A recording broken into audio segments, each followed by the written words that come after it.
आज मैं जिस मूवी को आपके सामने एक्सप्लेन करने वाला हूँ वो 2016 की आई हुई सबसे बड़ी हॉरर और सस्पेंस थ्रिलर मूवी में से एक है। तो चलिए बिना किसी देर के शुरू करते हैं आज का ये एक्सप्लेनेशन।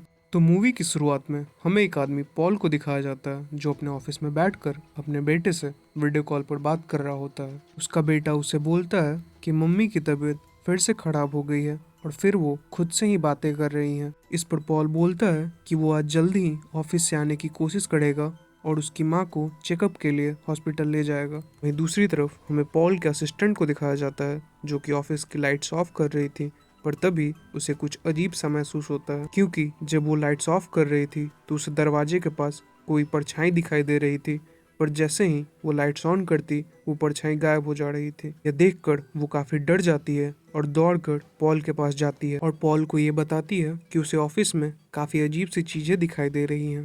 पर पॉल जो कि कॉल पर बिजी था उसकी बातों को नजरअंदाज कर देता है और उसे ऑफिस से जाने के लिए कहता है। उसकी बातें सुनकर वो वर्कर वहां से जाने लगती है, पर वो पॉल को भी सचेत रहने के लिए कहती है। उसके बाद जब पॉल अपना काम खत्म करके कैबिन से बाहर निकलता है तो उसे ऐसा महसूस होता है कि कोई इसका पीछा कर रहा है, और जब वो पलट के देखता है तो उसे अपनी आंखों पर विश्वास नहीं होता क्योंकि वहाँ उसे वही परछाई दिखाई देती है। वो किसी तरह अपनी जान बचा के भागने की कोशिश करता है, पर तभी वो परछाई उसका पैर पकड़ लेती है और वो गिर जाता है और उसके पैर पर एक बहुत बड़ा जख्म हो जाता है। पर पॉल ये देखता है कि वो परछाई अब रुक गई है और उसे यह बात समझ में आती है कि वो परछाई उस पर तभी हमला कर रही है जब वो अंधेरे में होता है। फिर पॉल किसी तरह अपनी जान बचाकर अपने केबिन की तरफ भागता है और वो केबिन में पहुंच भी जाता है। वहां पहुंचकर वो सबसे पहले गेट लॉक करता है और वहां पे पड़ा हुआ एक टेनिस बैट उठा लेता है, और तभी हम ये देखते हैं कि लाइट अपने आप चली गई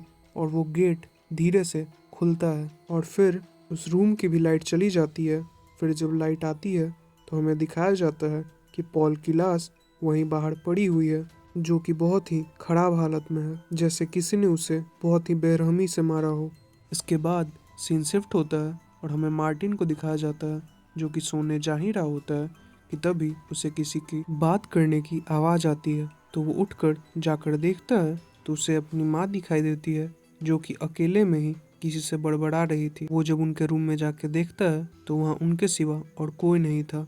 फिर उसकी माँ उसे देख लेती है और उसे समझाती है कि उसे इस वक्त रूम के बाहर नहीं निकलना चाहिए और वो जाकर चुपचाप अपने रूम में सो जाए। उनकी बातें सुनकर मार्टिन अपने रूम में जाने लगता है कि पर तभी उसे किसी की आवाज़ आती है, और जब वो पीछे पलट कर देखता है तो दरवाजे पर उसकी माँ ही होती है। पर तभी उसे किसी का बहुत ही भयानक हाथ दिखाई देता है जिसे देखकर मार्टिन काफी डर जाता है और दौड़कर अपने कमरे में आ जाता है और गेट लॉक करके बेड पे चढ़ जाता है और बस वो गेट की तरफ देखते ही रहता है, और ऐसे ही सारी रात बीत जाती है। फिर हमें अगली सुबह मार्टिन को दिखाया जाता है जो कि अपने ही क्लास में सोया हुआ था, जिसे देखकर स्कूल वाले चाइल्ड हेल्प डिपार्टमेंट में कॉल कर देते हैं और वहाँ से एक ऑफिसर आकर मार्टिन से पूछती है कि क्या तुम घर जाना चाहते हो, मैं तुम्हारी माँ को बुला दूँ। तो इस पर मार्टिन कहता है कि मुझे माँ नहीं, मेरी एक सौतेली दीदी है, उसे बुला दीजिए। फिर हमें मार्टिन की सौतेली बहन रेबेका को दिखाया जाता है जो कि अपने बॉयफ्रेंड के साथ एक अलग घर में रहती है। फिर रेबेका मार्टिन को लेकर उसकी माँ के घर आ जाती है जहाँ पे मार्टिन उसे बोलता है कि वो यहाँ नहीं रहना चाहता क्योंकि उसे माँ से डर लगता है, क्योंकि वो रात में किसी डायना नाम के औरत से बात करती है जो कि इस घर में रहती ही नहीं है। डायना नाम सुनकर रेबेका थोड़ी घबरा जाती है, पर वो हिम्मत से काम लेती है और वो उसकी माँ से मिलती है। हमें दिखाया जाता है कि रेबेका अपनी माँ से बोलती है कि उन्हें डॉक्टर को दिखाना चाहिए और अपनी दवाई टाइम पर लेनी चाहिए, पर उसकी माँ कहती है उसे कोई बीमारी नहीं है और वो अब ठीक है। पर रेबेका कहती है कि वो ऐसे अपने भाई को यहाँ नहीं छोड़ सकती और उसे वो लेकर अपने साथ जा रही है। उसकी माँ रोकने की कोशिश करती है पर वो नहीं रुकती और वहाँ से चली जाती है। फिर हमें दिखाया जाता है कि रेबेका मार्टिन के साथ अपने रूम आ गई है और वो वहाँ सोई हुई है कि तभी उसकी नींद खुलती है और उसे वही परछाई दिखाई देती है। वो जल्दी से उठकर लैंप ऑन करती है तो देखती है कि वो परछाई वहाँ से गायब हो चुकी है, पर जैसे ही वो लाइट ऑफ करती है वो फिर से उस परछाई को देख पाती है। पर इससे पहले कि वहाँ और कुछ होता, रेबेका जल्दी से जाकर मेन स्विच ऑन कर देती है, पर वो देखकर बहुत डर जाती है कि मार्टिन वहाँ पे है ही नहीं। वो उससे चारों तरफ ढूंढने लगती है पर उसे देखकर ये तसल्ली होती है कि मार्टिन वहीं पे बाथटब में सोया हुआ है, क्योंकि उसे डर से नींद नहीं आ रही थी। फिर हमें अगली सुबह दिखाया जाता है, जहाँ पे वही चाइल्ड ऑफिसर रेबेका के रूम आती है और उसे बताती है कि उसे मार्टिन को लेकर जाना होगा, क्योंकि उसकी माँ ने कंप्लेन किया है और वो मार्टिन को ऐसे नहीं रख सकती, क्योंकि वो उसकी माँ नहीं है। फिर वो मार्टिन को लेकर अपने साथ वहाँ से चली जाती है, पर रेबेका जैसे ही अपने रूम में आ रही होती है, उसे वही जगह दिखाई देता है जहाँ पर कल उसे परछाई दिखाई दी थी, और वहाँ पे और कुछ नहीं बल्कि डायना लिखा हुआ था। इसके बाद रेबेका बिना कुछ सोचे अपने बॉयफ्रेंड के साथ अपने माँ के घर पहुँचती है, जहाँ पे उसकी माँ नहीं होती है और उसका भाई स्कूल गया होता है। वो दोनों किसी तरह अंदर आते हैं। फिर उसके बाद रेबेका अपने बॉयफ्रेंड को नीचे रुककर पहरा देने के लिए कहती है और खुद ऊपर डायना के बारे में छानबीन करने चली जाती है, और उसे अपने माँ के कमरे में एक तस्वीर मिलती है जहाँ पे उसकी माँ और उसके साथ एक लड़की खड़ी होती है जिसका नाम डायना होता है।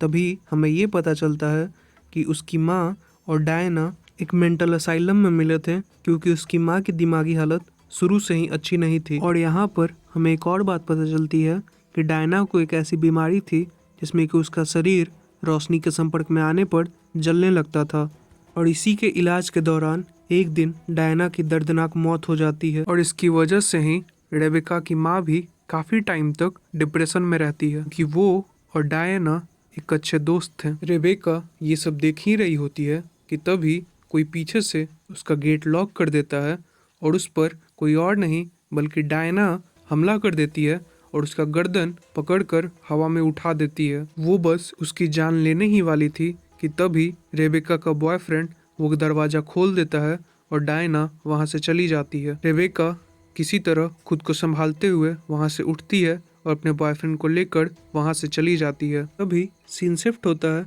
हमें मार्टिन और उसकी माँ को दिखाया जाता है, जहाँ पे वो उससे कह रही होती है कि आज रात को हम लोग मूवी देखेंगे, क्योंकि हमें एक साथ टाइम स्पेंड करने की ज़रूरत है। और मार्टिन इस बात से काफ़ी खुश होता है, क्योंकि उसे लगता है कि उसकी माँ में कुछ बदलाव आए हैं। और उसकी खुशफहमी ज़्यादा देर नहीं टिकती, क्योंकि रात को मूवी नाइट के बहाने उसकी माँ उसे डायना के बारे में ही बताने लगती है, और वो उसे कहती है कि देखो, हमें इस बात को समझना होगा कि डायना कोई भूत नहीं है और वो हमारे बीच ही रहेगी, क्योंकि वो मेरी बहुत अच्छी दोस्त थी। भी उन दोनों में बातचीत चल ही रही होती है कि तभी मार्टिन ऊपर देखता है और उसे वही डायना दिखाई देती है।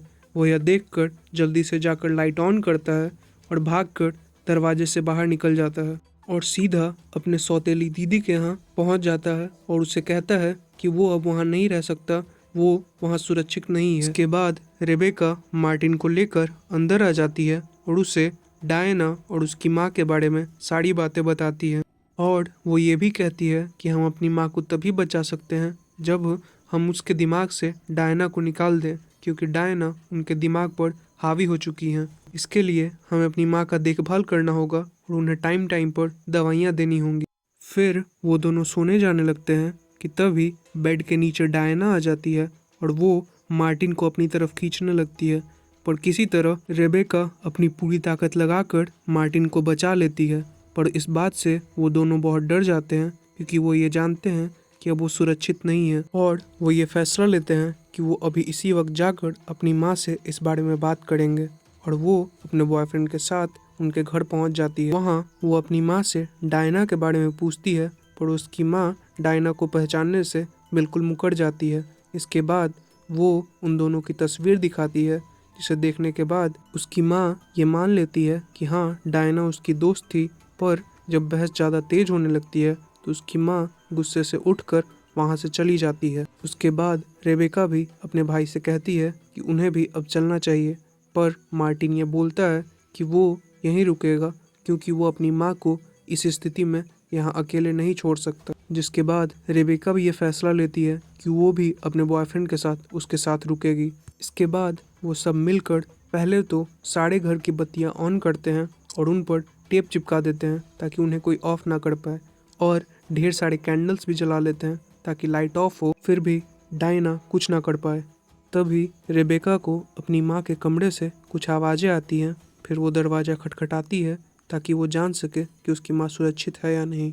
तभी उसकी माँ दरवाज़ा खोलती है और बिना कुछ बोले वो रेबेका को हग करती है और उसके हाथ में चुपके से एक कागज़ पकड़ाती है। फिर वो दरवाज़ा बंद कर लेती है। जब रेबेका वो कागज़ खोलती है तो उसमें आई नीड हेल्प लिखा होता है, जिसका मतलब है कि उसकी माँ को मदद चाहिए डायना से बचने में। इसके बाद रेबेका अपने भाई के पास सोने आ जाती है और उसका बॉयफ्रेंड नीचे सोफे पर सोया रहता है।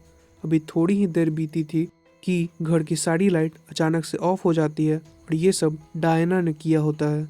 रेबेका ये देखकर घबरा जाती है, पर हिम्मत से काम लेते हुए वो उठती है, अपना टॉर्च ऑन करती है और नीचे बेसमेंट में ये चेक करने जाती है कि आखिर दिक्कत क्या आई है। इधर मार्टिन की भी नींद खुल जाती है, पर वो देखकर बहुत घबरा जाता है कि वो अकेला है और रेबेका भी वहाँ नहीं है। वो जल्दी से एक कैंडल उठाकर रेबेका को ढूंढने अपने कमरे से बाहर निकल जाता है। भी वो बाहर निकला ही था कि तभी वहाँ पर डायना आ जाती है और वो उसे घसीट कर अपने साथ ले जाने लगती है। पर मार्टिन समझदारी से काम लेते हुए उसे कैंडल दिखाता है, जिस वजह से उसे छोड़ देती है।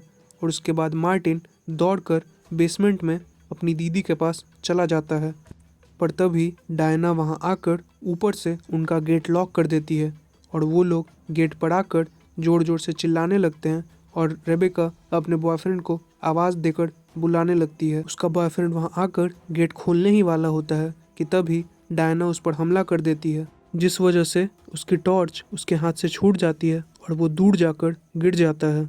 इसके बाद डायना उस पर हमला करने ही वाली होती है कि तभी वो अपने मोबाइल का फ्लैश ऑन कर देता है, जिस वजह से वो बच जाता है। इसके बाद किसी तरह वो अपनी जान बचाकर बाहर की तरफ भागता है, पर डायना वहाँ भी उसका पीछा नहीं छोड़ती और वो उसे पकड़ लेती है और वो उसे जान से मारने ही वाली होती है कि तभी वो बाहर खड़े अपने कार की फ्लैशलाइट ऑन कर देता है, जिस वजह से डायना उसे वहीं छोड़कर चली जाती है। इसके बाद वो भी दौड़कर अपनी गाड़ी में बैठता है और वहाँ से निकल जाता है। इन सारे शोर शराबों से रेबेका की माँ की भी नींद खुल जाती है और वो बाहर आकर देखने लगती है, पर तभी उसे महसूस होता है कि डायना उसकी बच्चों की जान लेने वाली है। तो वो जल्दी से जाकर डिप्रेशन की दवाइयाँ खाने की कोशिश करती है, क्योंकि वो ये जानती थी कि इनसे ही डायना यहाँ से जाएगी, क्योंकि वो उसके दिमाग के साथ खेल रही है और वो इसी की वजह से यहाँ है। पर तभी डायना वहाँ आ जाती है और वो उस पर हमला कर देती है, जिस वजह से वो एक अलमारी से टकरा कर बेहोश हो जाती है। इधर रेबेका और मार्टिन भी किसी तरह आग जलाकर अपनी जान बचाने की कोशिश करने लगते हैं और तभी स्टोर रूम में उन्हें एक यूवी लाइट मिल जाती है, जिसकी मदद से रेबेका वहां से बाहर निकलने का रास्ता ढूंढने लगती है, क्योंकि उसे लगता है कि उसका बॉयफ्रेंड वहां से भाग गया है और वो वापस लौटकर उसे बचाने नहीं आएगा और उसे जो भी करना है अब खुद ही करना है। अभी वो वहां से निकलने का रास्ता ढूंढ ही रही थी कि तभी वहां डायना आ जाती है और वो उस पर हमला कर देती है और यूवी लाइट होने की वजह से उस पर इसका कोई असर भी नहीं होता है। रेबेका वहां से भागने की कोशिश करती है, पर डायना उसका हाथ पकड़कर अपने तरफ खींचने लगती है कि तभी रेबेका का भाई मार्टिन वहां आ जाता है और उसके हाथ पर लाइट जलाता है, जिससे कि उसकी स्किन जलने लगती है और डायना उसका हाथ छोड़कर वहां से भाग जाती है। वहीं दूसरी तरफ हमें दिखाया जाता है कि रेबेका का बॉयफ्रेंड वहां दो पुलिस ऑफिसर्स को लेकर आता है, जो कि बेसमेंट का दरवाज़ा खोलते हैं और वहां से रेबेका और मार्टिन को बाहर निकालने लगते हैं।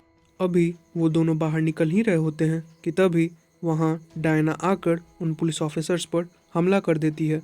वो उस पर शूट भी करते हैं, पर इसका कोई असर उस पर नहीं होता है और वो दोनों पुलिस ऑफिसर्स को एक ही झटके में मार डालती है। इसके बाद रेबेका किसी तरह जान बचाकर वहां से भागती है और अपने भाई को बाहर अपने बॉयफ्रेंड के साथ भेज देती है और खुद अपनी माँ को बचाने जाने लगती है।